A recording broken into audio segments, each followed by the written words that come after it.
Hey DIYers, today we're back in the studio to demonstrate the application process for a gray marble countertop paint kit. If you're ready to transform the entire look of your kitchen, grab a kit and let's get started. Everything you need to transform your countertops is included in the kit. You will also want these additional household items within reach. You can expect this project to take you an entire weekend, and if you have any questions, we're here to help. You can reach us by phone, chat, or email. Before you start your project, watch this entire video and read through the included instructions and quick start guide, as they are meant to complement each other.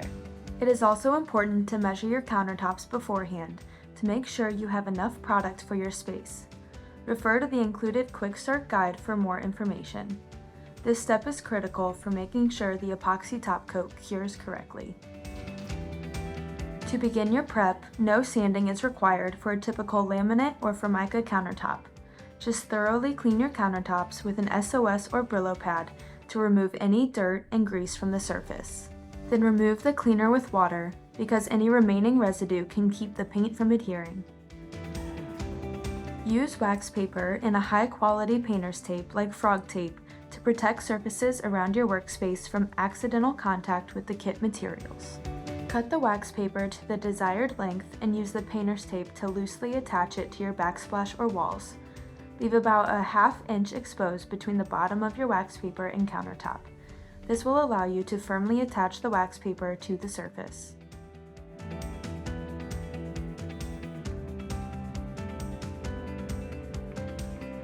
Use the included tarps to protect your cabinets, appliances, and floor. Use small pieces of tape to hold the tarps in place and run long pieces of tape along the underside of the countertops.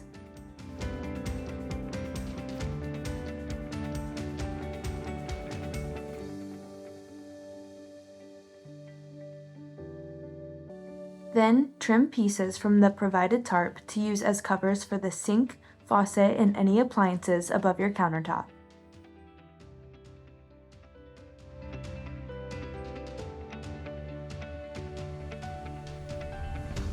Now you're ready to apply the gray primer. You will be applying 2 coats. If you have a connected backsplash, start here. First, edge in the top and bottom with a 2-inch foam brush. Continue around the corners and edges and use the fabric roller to fill in the rest.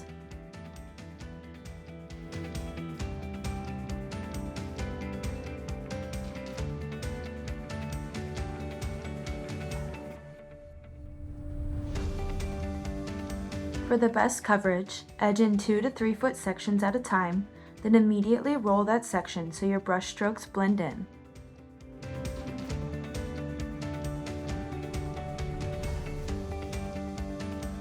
Allow the first coat to dry for at least 1 hour. It may appear streaky or uneven, but you will achieve full coverage with the next step. While the primer is drying, it is the perfect time to research examples of stone countertops. This will give you an idea of how much you would like to blend, how dark you would like it, and how the veins should look. Once your first layer of primer is dry, pour half of your urban steel mineral onto a paper plate and cut the included sponge into 4 pieces. Start applying your second layer of primer by edging in 2 to 3 foot sections with the foam brush and immediately roll a thick layer of primer to blend your brush strokes.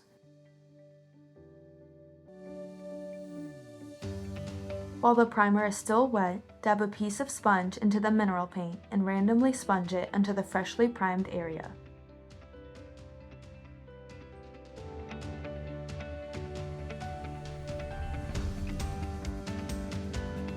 Next, use the sponge to wet blend the mineral paint.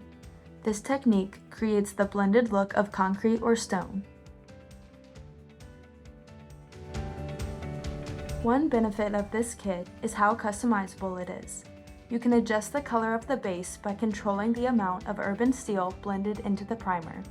You can also control how much you blend, creating a speckled look or a soft blend. Repeat this process for each 2x3 section until the entire counter is covered, blending each section to avoid harsh lines. If your sponge becomes oversaturated, you can use another piece to maintain a consistent texture and color across the surface. For hard-to-reach places, like your backsplash, We recommend cutting a small piece of the sponge to blend in the creases.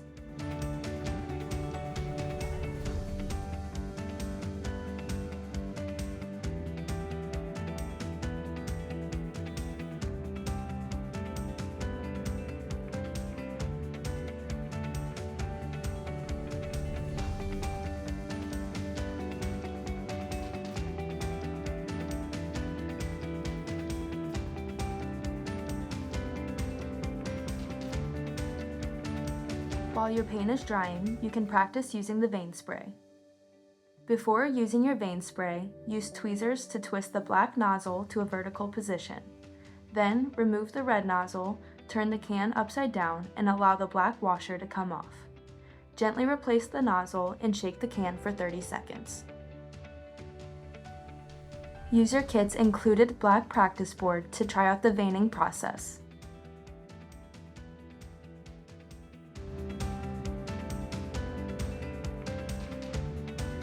Start by holding the vein spray at chest height and stand about 6 inches back from your countertops. Then press the nozzle to spray contents.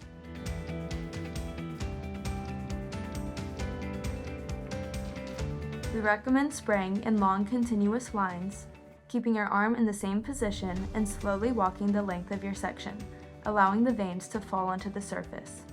Use long, steady movements to create the look of long continuous veins. Pressing down too long and keeping the can in one place will cause your veins to look more like splatters or splashes. When creating your veins, be sure to avoid focusing too heavily on one small area at a time. We recommend working in 6-foot sections to avoid creating a pattern or veining too heavily. Just keep in mind that less is more. It's okay to leave empty spaces. Most gray marble doesn't have a defined pattern. The veins can look random, dense in some areas, and very sparse in others. Just follow the examples you found online and create enough veins to recreate the look.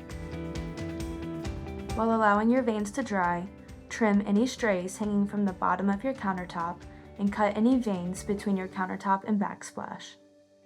If you do go overboard and create too many veins, don't worry, it's extremely easy to fix. Wait until the veins are completely dry. Smooth the section you wish to correct with 600 grit sandpaper and wipe away the dust with a damp cloth. Then use your sponge to blend your primer and mineral paint to cover the vein.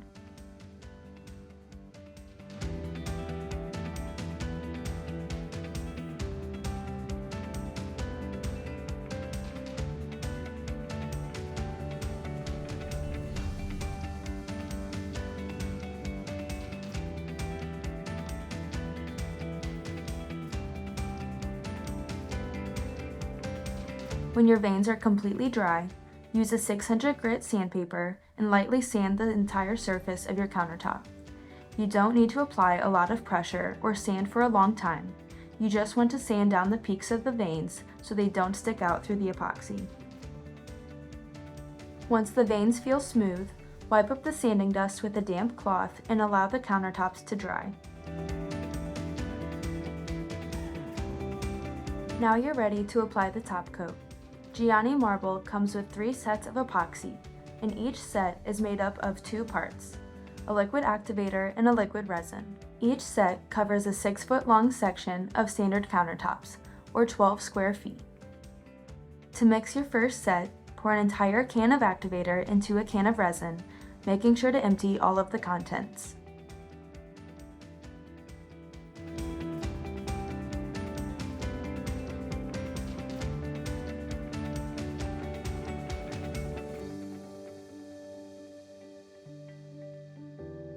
Next, thoroughly stir the mixture for 3 minutes and 30 seconds, making sure to scrape the sides and bottoms of the can.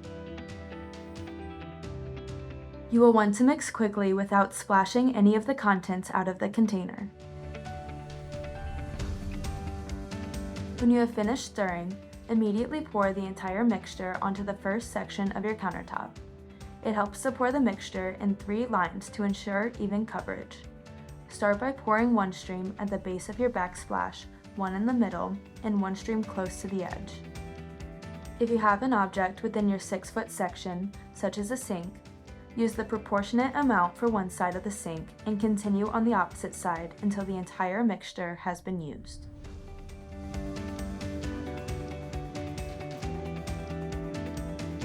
Within the same section, use the included 2-inch angled brush and transfer some of the epoxy mixture onto your backsplash, gently coating it as you brush along your 6-foot section. Continue cutting in the edges of your section with some of the remaining mixture on your countertops.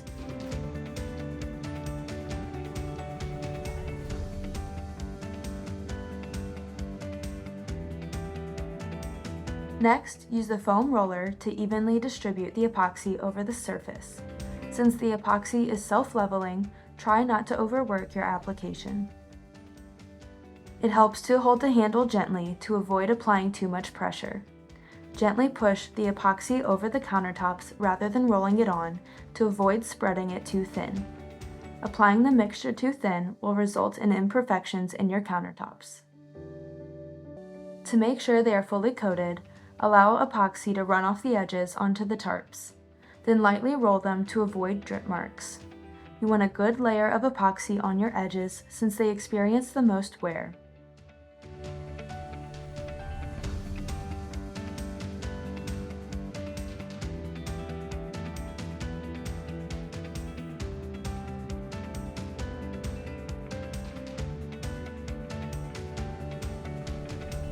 After you've covered your first section, mix a second set of epoxy and continue on to the next, blending the two sections together to avoid creating a seam.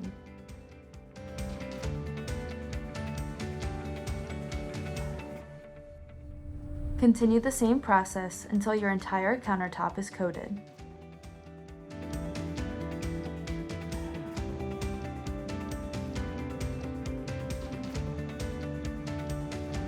Remember, one set of epoxy only covers 12 square feet. Extending it further will result in imperfections.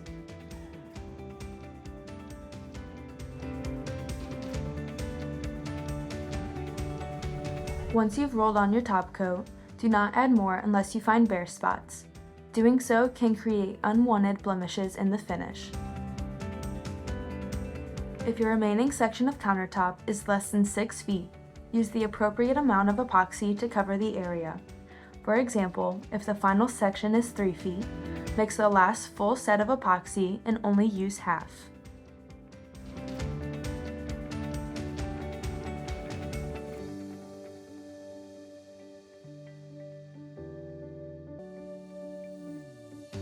Remember to gently guide the epoxy over your surface rather than rolling it on. Keep in mind, if you hear any stickiness when applying the epoxy, it is too thin in that area and will not cure properly. Please read the Epoxy Quick Start Guide for all of our helpful tips and tricks.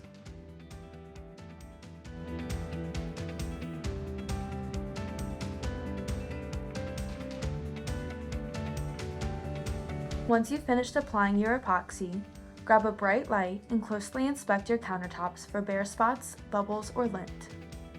To fix a small bare spot, use a 2-inch brush and apply a small amount of epoxy onto the spot and dab lightly to blend.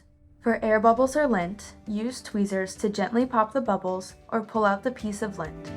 Just be sure you don't use the tweezers after an hour.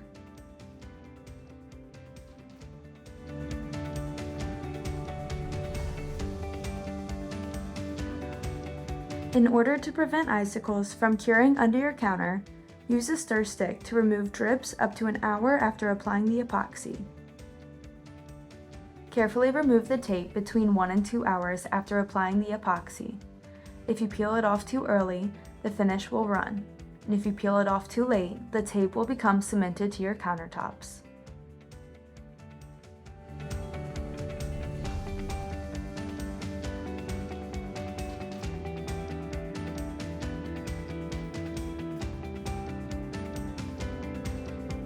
Wait 24 hours before removing tarps to prevent epoxy from dripping on your floor.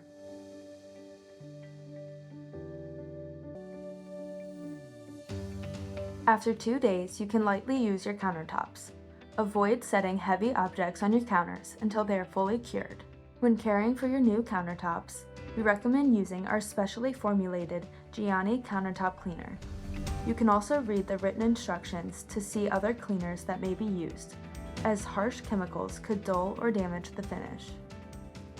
Just like you would with any countertop, always use a cutting surface when preparing food, and a hot pad or protective barrier when placing hot objects on your counter. Treating your countertops with the proper care will help maintain the shine, durability, and beauty. We hope you love your new countertops. Don't forget to follow us on social media and check out our website for additional resources. Thanks for watching!